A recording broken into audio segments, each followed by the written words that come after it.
Welcome to Justice Revisited, the podcast where we explore social justice issues. I'm your host, Timothy. Today we're diving into a well-known case of mistaken identity, the case of Ronald Cotton.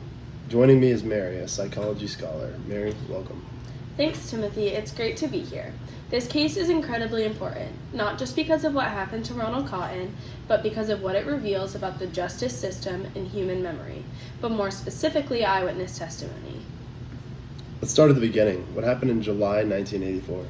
Jennifer Thompson, a college student in Burlington, North Carolina, was sexually assaulted in her apartment. She was determined to remember the attacker's face, so she focused on his eyes, nose, and jawline. She described him as a black man, medium build, around 6 foot tall, with a thin mustache and short hair. And that led to Ronald Cotton being identified? Yeah. So Cotton voluntarily went to the police after hearing through his family that he was a suspect in 2 separate sexual assaults. She was able to identify him in both a photo lineup and a live lineup, but both lineups were flawed. They weren't double-blind, and they were simultaneous, which increases the risk of misidentification. The procedures used were not in line with best practices, and unfortunately that had serious consequences. Can you explain to me what double-blind lineup looks like? Yeah, so a double-blind lineup is when both the witness and the conductor of the lineup aren't aware of who the suspect is. This is important as there's no risk of tells on the conductor's face that may lead the witness to pick a certain person. Wow, I didn't know that. It sounds very important. Yeah, it is. You also mentioned something called a simultaneous lineup. Why would that be considered bad? What exactly is that? That's a great question. So a simultaneous lineup is when all foils are shown at the same time in one room. A foil refers to a filler or like people in the lineup that aren't the suspect. Allison, 2025. Research has shown that simultaneous lineups lead to more false IDs because a lot of people select the lineup member that most closely remembers the culprit or the comparing members to each other. Wells, 1984, and Lindsay and Wells, 1985. That makes a lot of sense. Thanks, Mary. You're welcome. All right, so let's move on to the trial and the conviction. Cotton was convicted based on the identification made by Jennifer? Exactly. So despite no actual physical evidence linking to the crime, he was convicted in 1985 and sentenced to life plus 50 years. And a second victim was later able to identify him too, and he was retried and convicted again in 1987. And the prosecution leaned heavily on the eyewitness testimony, which was seen as compelling and credible at the time. That's heartbreaking. What were the key issues with the investigation? There were several.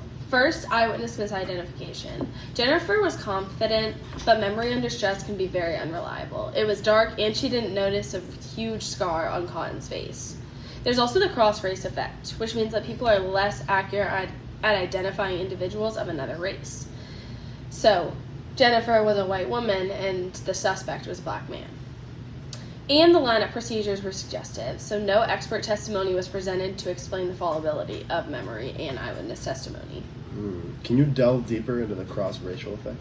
Of course. So cross-race identification bias is a huge issue when it comes to identifying suspects of different race. So in this case, Jennifer Thompson, a white woman, identified Ronald Cotton, a black man, as her rapist. This is a textbook example of the cross-race effect, which is a well-documented phenomenon that states that eyewitnesses are better at identifying members of their own race rather than those of another race. Bothwell et al., 1989, McDonald et al., 2014, and G and Lindsay, 1994. That's so interesting. I never would have known that. Can you explain more as to why this occurs? Of course. So the cross-race effect happens because of many factors, including the fact that other race faces are paid attention to less. Levin, 2000.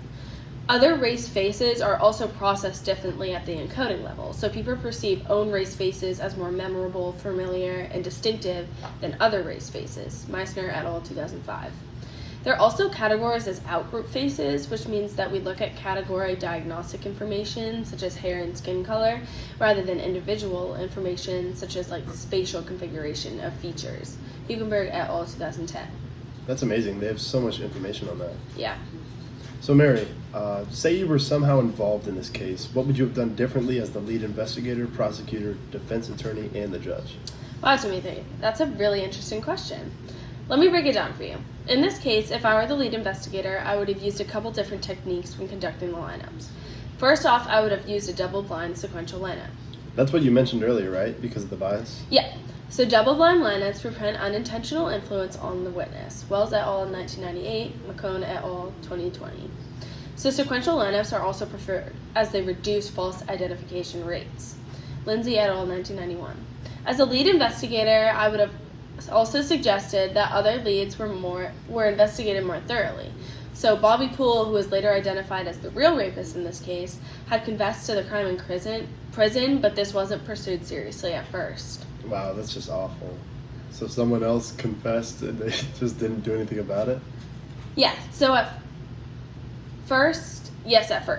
So if I were investigating, I would have followed up on Poole's confession earlier and compared physical evidence more rigorously. So there was physical evidence, too, that they didn't test? At first, yes. So when the trial first happened in 1985, DNA evidence wasn't yet used, but it became available starting in the late 1980s. But no testing for this case was done until 1994, when DNA was able to exclude Ronald Cotton and match their other suspect, Bobby Poole. Wow, so Cotton spent more years in prison than necessary just because they didn't test DNA? Exactly. It's awful. It sure is. Now I'm wondering the same thing, but if you were the prosecutor.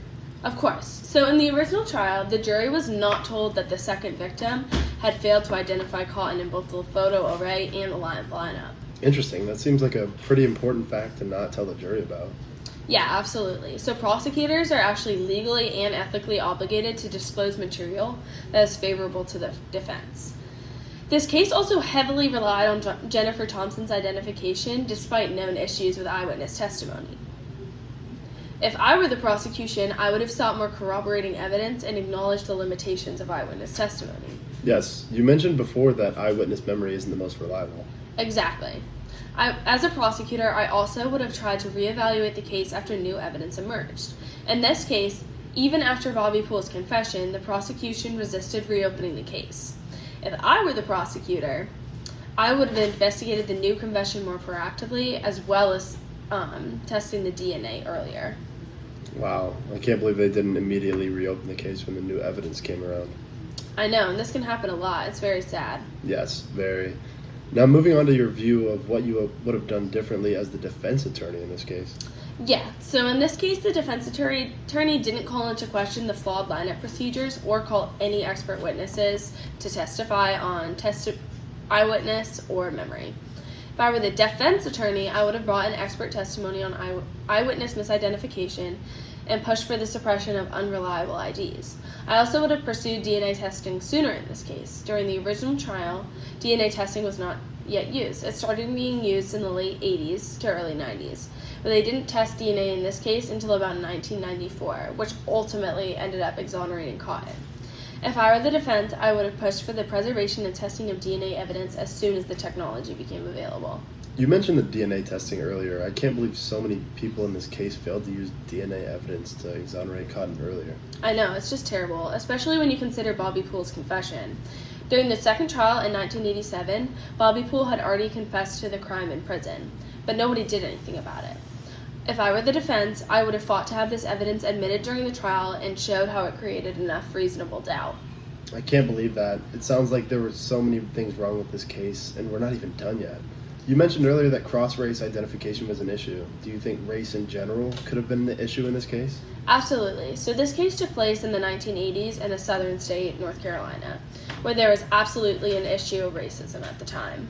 When listening to the stories of both Ronald and Jennifer, there are statements made by the investigators and police that created an idea of racial bias. They treated Ronald, a black man, terribly and constantly made remarks about his race. This could have been why the case was tried with no real physical evidence and only eyewitness testimony. If I were the defense in this case, I absolutely would have called into question this during the case. That's just awful. When did things start to change?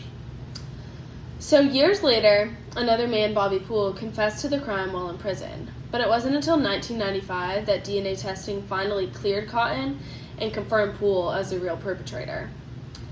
Cotton was exonerated after more than a decade behind bars. The DNA evidence was conclusive and left no doubt about Cotton's innocence.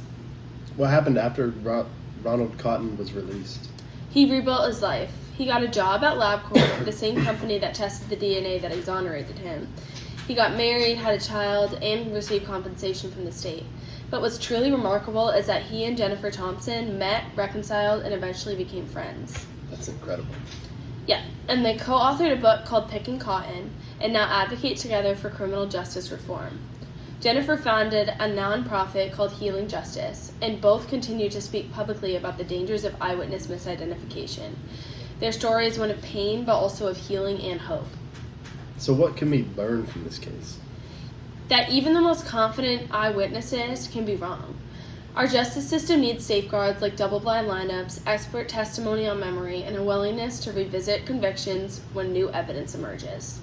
And perhaps most importantly, that healing is possible even in the face of unimaginable injustice. Mary, thank you so much for sharing your insights today. Thank you, Timothy. It's been a pleasure.